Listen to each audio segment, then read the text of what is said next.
Good morning, 11th standard. Today we are going to discuss with the another one topic of chapter 1, that is concentration of solutions.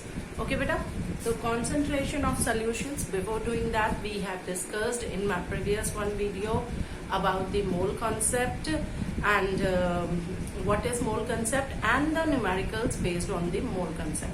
So today we are moving further with another one topic. This topic is basically based on the numericals, but before doing the numericals, we have to know about these terms, that what does the meaning of these terms and why it is used. So the first one application, that why we study the concentration of solutions.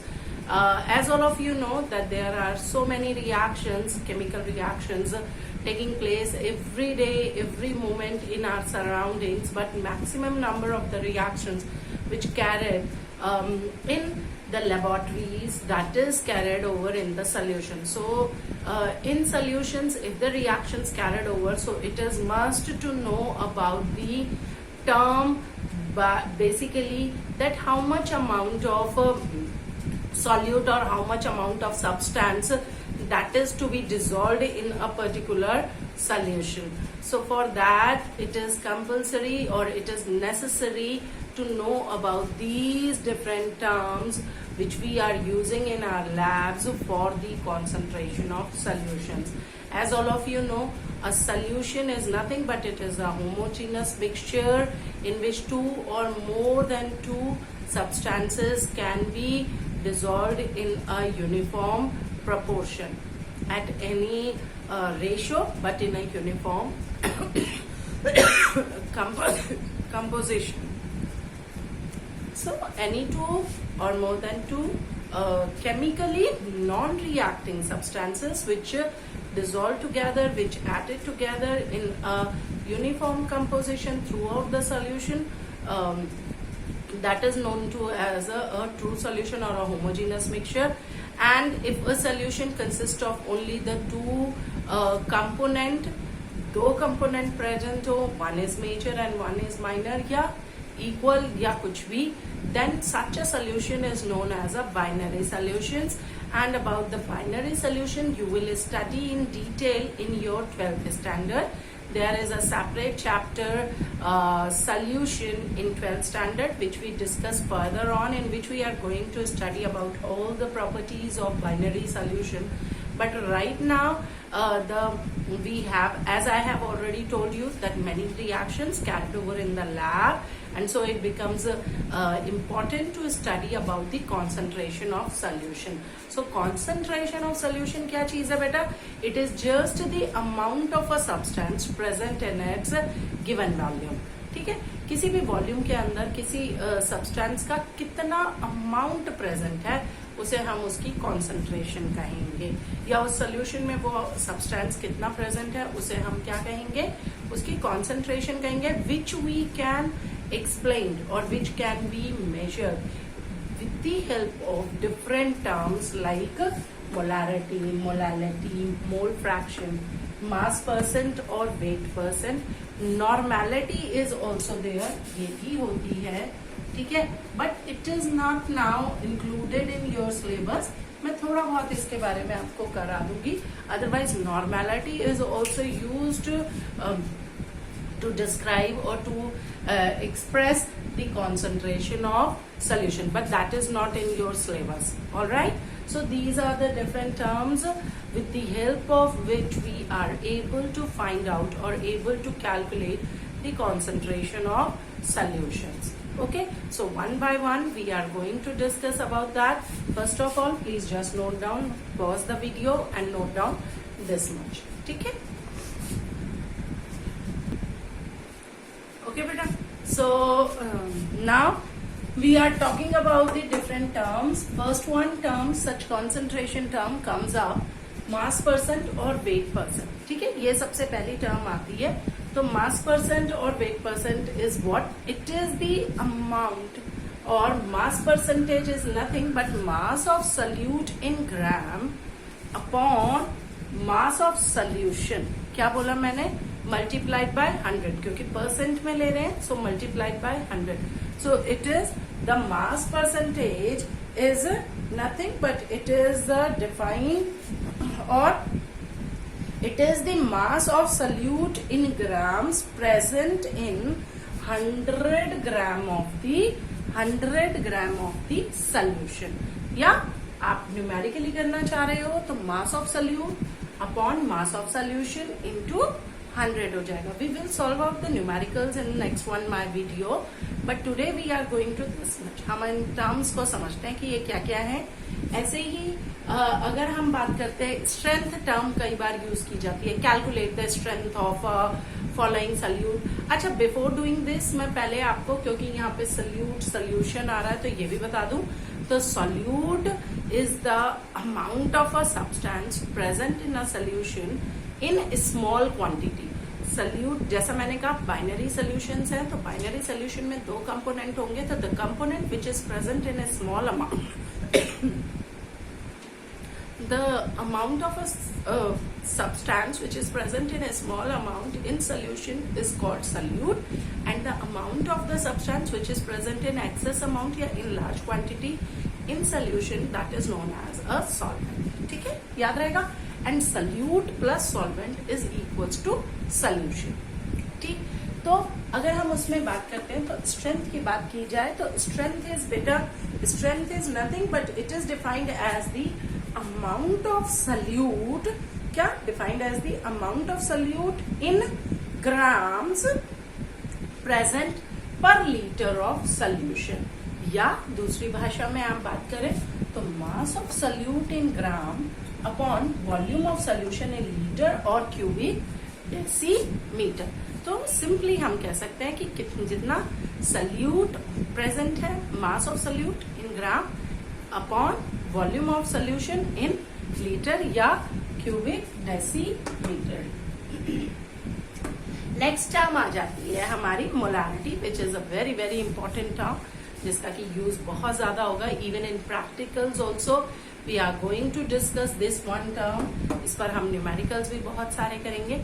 So molarity is nothing but it is the amount of solute present और present in a volume of solution in liter, या number of moles of solute present in 1 liter of solution. दोबारा बोलूं, number of moles of solute present in 1 liter of solution. फॉर्मूले के हिसाब से हम कहें number of moles of solute upon volume of solution in liter. ठीक है बेटा, जैसे कि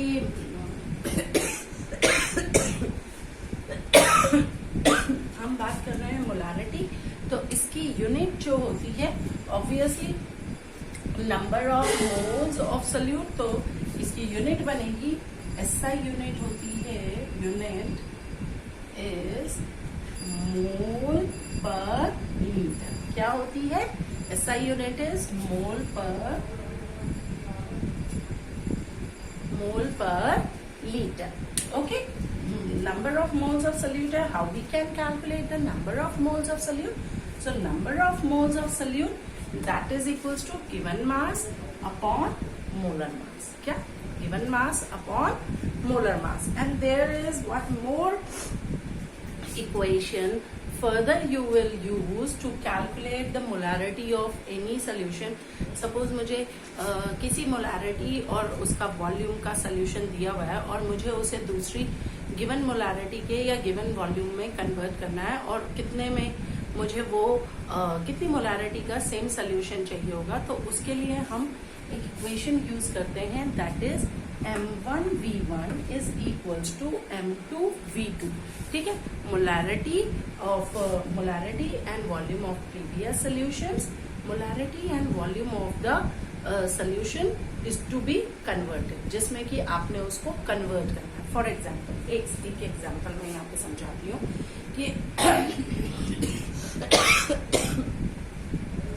अगर आपको सपोज 2 मोलारिटी का NaOH का 50 ml का सोल्यूशन दिया हुआ है, तो how you can convert it into the 6 molarity NaOH solution.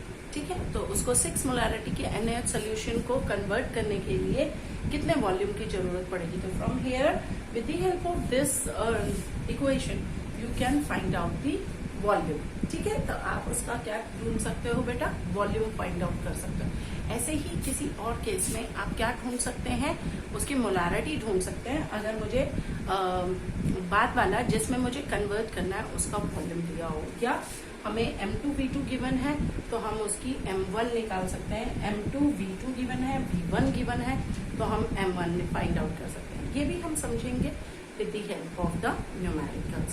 Okay, so please just note down all these three terms including their definition. So beta, come up to the another one term, and that is molality. Molality is what? Molarity and molality में एक difference होता है. Molality is the number of moles of solute present in 1 kg of solvent. या हम कहें फॉर्मूले के अनुसार, so number of moles of solute upon mass of solvent in kg. Molarity में volume of solution in litre लेते हैं, लेकिन मोलालिटी में there we have taken the mass of solvent in KG.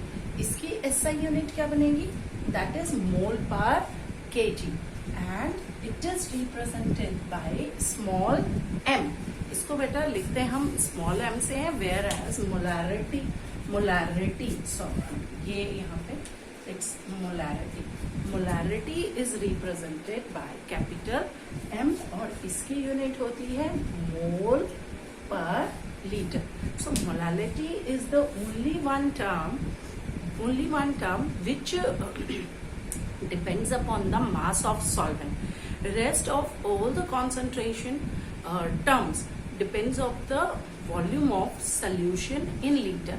लेकिन ये इकलौती एक ऐसी टर्म होती है जो कि किस पे डिपेंड करती है, मास ऑफ सॉल्वेंट पे भी डिपेंड करती है.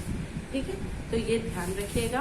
प्लस मोलारिटी से ज्यादा बेनिफिशियल आपकी मोलालिटी होती है, because it do not change, the value of molality do not change with temperature, but temperature affects the molarity. क्यों?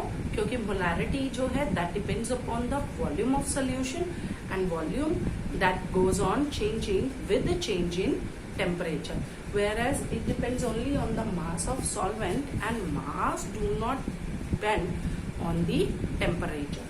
ठीक है बेटा, याद रहेगा ये चीज. तो मोलालिटी जो है that do not affected with the change in temperature, but molarity affected with the change in temperature. Okay.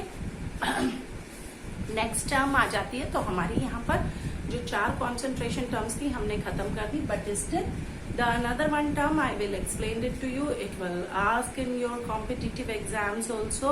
It is not in your syllabus, even I will also not give it in your exams, but still you should know about that what is normality. So I am going to explain it here, that normality is basically the normality of solution that is defined as the number of grams equivalent of solute present in the 1 liter of solution. ठीक है, या दूसरे words में कहा जाए तो gram equivalent of solute upon volume of solution in litre, और you can say here cubic decimetre. ये तो मैंने पहले ही बताया हुआ है आपको.